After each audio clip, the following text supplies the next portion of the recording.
Też był z myślą o moim synu. Być dzieckiem. Być dzieckiem to znaczy w marzenia wierzyć, żyć, że dobro potrafi świat cały zmienić. To skakać po deszczu i śmiać się do chmury, nie myśleć o czasie, problemach czy góry. To tulić się mocno, gdy ciemność się zbliża i widzieć w księżycu twarz dobrego strażnika. To ufać bez lęku, gdy noc się zaczyna i w liściu zobaczyć koronę królika. Być dzieckiem to pytać, nie znając odpowiedzi, lecz wierzyć, że prawda gdzieś w sercu siedzi. To płakać przez chwilę, gdy coś się zepsuje, a potem znów śpiewać, bo świat się maluje.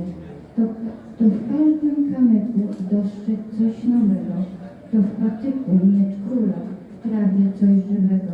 Być dzieckiem to znaczy być blisko światłości, bo dzieci są źródłem wiary i miłości.